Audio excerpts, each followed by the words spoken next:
This is Andy Obermueller with StreetAuthority, and I'd like to bring your attention to a serious matter in the electricity markets. The simple fact is, we need more juice. An upgraded power grid, which the administration has long said is a top priority, will help. And conservation programs mitigate the strain on the nation's power system somewhat. Renewable resources like wind and solar also lighten the load. But we can't conserve ourselves out of this problem. We need all the power we can generate. That's the downside to growth. It always means we need more. Now, every problem in the United States is at least twice as bad in China. That's certainly true when it comes to power. China is investing gobs of money in its electrical transmission system. It's putting up wind turbines as fast as it can, and it's building coal-fired power plants non-stop. But here's what I think is fascinating. Of the 50 or so nuclear reactors being built in the world right now, more than half of them are in China. And that means that demand for uranium is about to spike as these plants go online. Without uranium, conventional nuclear power, clean, safe, and plentiful, just isn't possible. And that brings up a fact that few people outside of the coal business know.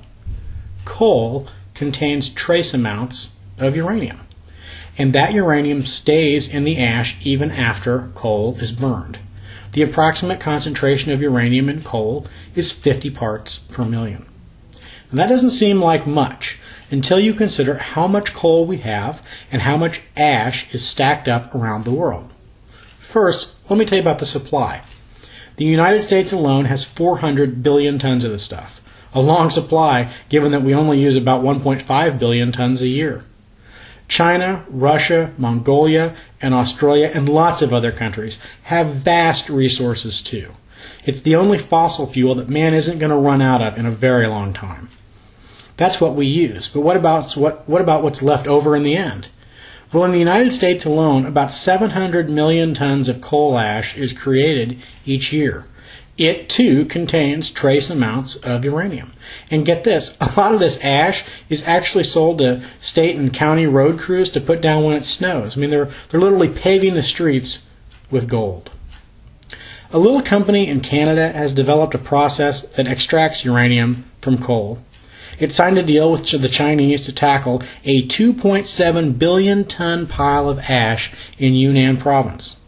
Now I want to quickly review the numbers on this.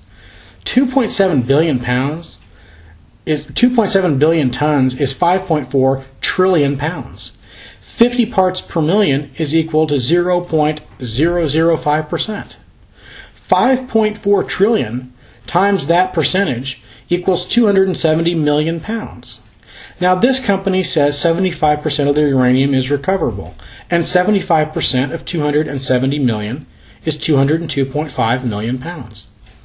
The cost to extract a pound of uranium is $35, and the price of uranium under long-term contracts, where most of the uranium is sold, is about $60, which is a per pound profit of $25, and that means that the recoverable uranium at that one site in China is worth an estimated $5.06 billion. Now, none of this is hypothetical.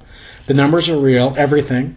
The company with the rights to this revenue stream is a tiny little Canadian mining company called Spartan Energy. It trades in Toronto for about $0.10 a share. And it is unleashing a game-changing process on this pile of ash, one that it can replicate at dozens of other sites in China, in Eastern Europe, and elsewhere. Now, as it does, three good things are likely to happen. China is going to get clean nuclear power, which is good. And a vast supply of uranium will go under state control, which is also good. And third, and this is kind of my favorite part, is that this company is going to be put in a position to extract not only a steady stream of uranium, but also a mighty river of revenue and profits that are likely to send its stock price soaring. Spartan has serious promise and phenomenal potential.